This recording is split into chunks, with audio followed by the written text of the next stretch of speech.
Hai, salam jumpa kembali dengan saya Purwahartono selaku founder dari Purwadika. Kali ini kembali kita di dalam sesi Founder Insight dan kali ini kita akan membicarakan apa titik lemah dan keterbatasan artificial intelligence.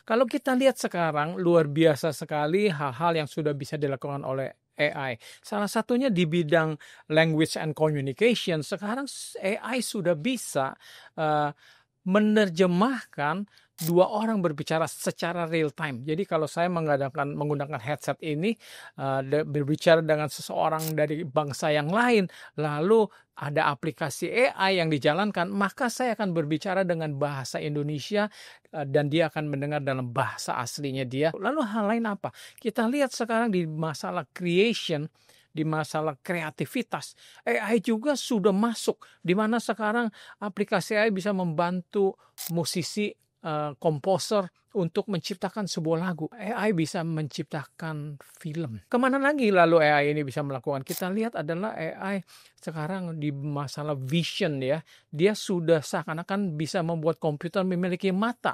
Sudah tidak aneh kita lihat self-driving car ya, di mana mobil bisa mengendarai sendiri. Jadi luar biasa sekali kalau kita lihat perkembangan AI sejauh ini.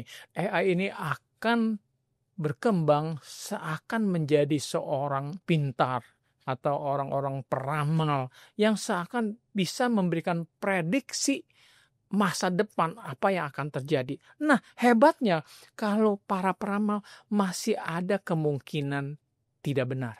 Tetapi AI sudah dibuktikan bisa memprediksi seseorang akan memiliki penyakit kanker atau tidak. Akurasinya sampai 99,999% hampir dikatakan sempurna. Jadi luar biasa bahwa AI itu bisa mengambil tempat kepercayaan bagi banyak individu sehingga banyak sekali menanyakan advice tentang apapun kepada AI. Sekarang coba kita mau kaji apa sih rahasia di balik kehebatan AI itu. Nah, kita kembali kepada pengertian dasar. Jadi artificial intelligence ini sebetulnya adalah sebuah software, sebuah program. Dan sebuah program itu sudah pasti baru bisa berjalan dengan adanya sebuah komputer. Jadi kalau kita lihat definisinya sebuah software itu terdiri dari dua komponen, yaitu pertama adalah algoritma dan kedua adalah data structure. Satu adalah instruksi-instruksi apa yang akan dilakukan, seperti prosesnya seperti apa, dan yang kedua adalah data yang mendukung yang akan dipergunakan menunjang proses ini sehingga tujuan dari program itu akan tercapai. Jadi sebetulnya artificial intelligence ini sudah ada sejak lama. Sejak saya di bangku kuliah di tahun 1980-an, saya sudah belajar artificial intelligence. Apa sih kelemahannya pada waktu dulu? Kenapa artificial intelligence itu tidak berkembang? Karena prosesor atau hardware komputer yang menunjang pada waktu saya dulu itu sangat lambat bagi ukuran keperluan dari software aplikasi AI yang kompleks ini. Jadi kalau boleh dibilang dia itu kalau kita bicara berjalan, dia seperti seorang tua yang sudah jalan terbata-bata begitu lambat. Jadi seperti computer vision. Apakah sudah ada computer vision sejak dulu? Sudah ada. Cuma sayangnya computer vision itu hanya bisa digunakan untuk dapat driverless car hanya dalam kecepatan sentimeter. Coba bayangkan sentimeter per jam. Mau kapan nyampe kita kalau menggunakan teknologi AI pada waktu itu. Tetapi seiring dengan adanya teknologi internet, adanya cloud computing, AI ini bertumbuh seperti sebuah jamur di musim hujan. Jadi sekarang AI sudah memiliki prosesor yang hampir tidak terbatas ya, yang kita kenal dengan cloud computing. Lalu yang terutama yang penting lagi adalah adanya data. Jadi sekarang internet itu sudah menjadi satu yang kita namakan big data ya. Data saudara main Instagram setiap hari, data Facebook, data di mana-mana semua sudah terintegrasi, dan apabila ini disuplai, diakses oleh AI, maka AI itu menjadi intelijen. Dia akan bisa mengetahui segala sesuatu, mengerti segala sesuatu, bahkan dia bisa memprediksi segala sesuatu. Semua itu hanya berdasarkan dari data ini. Jadi kita harus mengerti bahwa AI itu tidak lain hanyalah sebuah program saja. Jadi keterbatasannya adalah dari faktor kecepatan proses dan dari faktor jumlah data yang tersedia.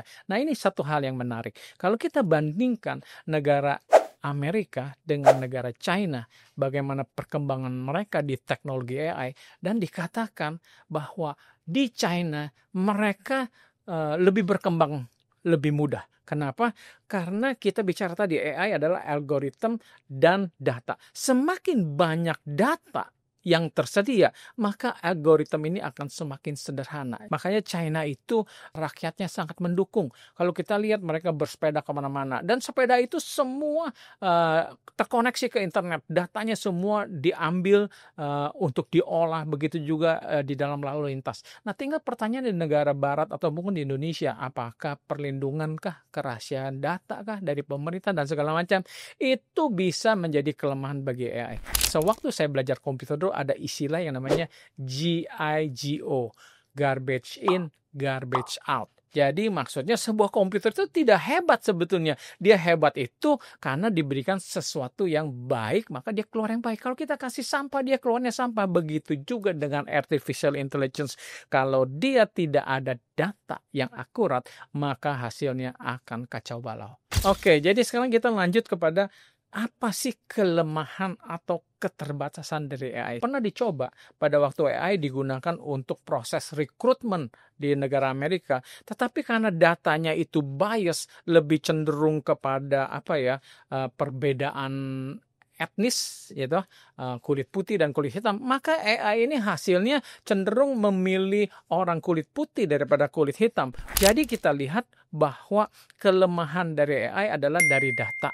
Jadi harus diberikan data yang tepat, yang akurat, sehingga akhirnya dia menjadi lebih pintar. Apalagi kelemahan dari AI adalah begini. Oke, dengan AI dia bisa mengendarai mobil, tadi saya katakan driverless car. Tetapi ingat bahwa AI itu harus predefined. Dia harus diberikan tahu situasi-situasi yang akan terjadi, sehingga akhirnya semua harus diprogram di depan.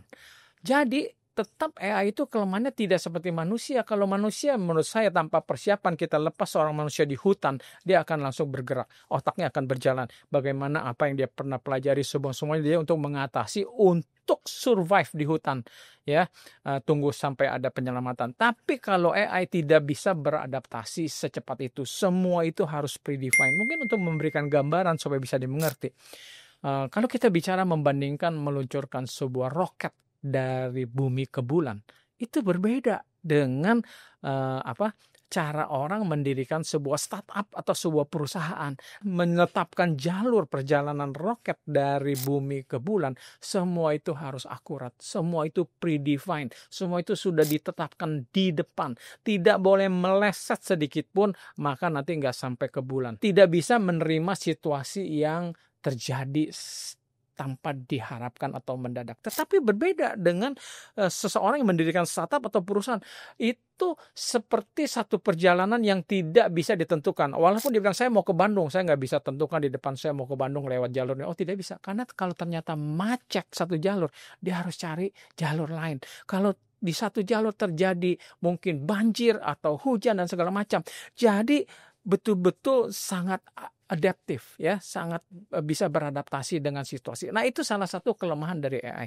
Tetapi bukan berarti AI juga tidak bisa dilatih, dilengkapi dengan lebih jauh lagi seperti permainan catur dengan segala kemungkinan yang ada. Kelemahan lain adalah AI butuh sekali prosesor yang cepat. Makanya kenapa sekarang pelayanan AI belum bisa terlalu masif atau dijual dengan murah, karena membutuhkan resources yang tidak sedikit. Karena saudara bayangkan pada waktu saudara bertanya sesuatu ke sebuah aplikasi AI, saya tidak mungkin sebutkan namanya gitu ya, kita ketik, itu sekian detik dia bisa memberikan summary apa yang kita ingin ketahui. Dan sebetulnya di belakang layar itu terjadi multiprocessing. Begitu banyak, bukan hanya ratusan, ribuan prosesor bekerja sama untuk mensuplai informasi jawaban yang Anda butuhkan. Tadi saya mungkin belum bicara masalah emosi, perasaan. Tentunya AI itu bukan manusia, dia itu sebuah mesin. Jadi berarti segala sesuatu yang masih melibatkan emosi, melibatkan insting ya, melibatkan apa orang bilang itu empati untuk bisa mengerti, mengenal seseorang dengan yang lain, itu masih menurut saya itu adalah keterbatasan dari AI. Jadi kalau kita sudah mengerti, kita tidak perlu takut dengan kehadiran AI dalam hidup kita. Asalkan kita mau beradaptasi, kita mau memanfaatkan, karena teknologi AI ini akan merubah cara kerja setiap profesi. Jadi kuncinya adalah bukan kita takut tergantikan oleh AI, tetapi kita harus takut kalau kita tidak bisa beradaptasi, memanfaatkan kehadiran AI ini untuk lebih meningkatkan kesejahteraan kehidupan manusia. Jadi sekian mungkin Founders Insight atau pencerahan singkat yang saya coba berikan masalah AI. Jadi kalau Anda suka dan mendukung dengan acara ini, silakan subscribe atau like. Kami akan membuat episode-episode berikutnya. Terima kasih.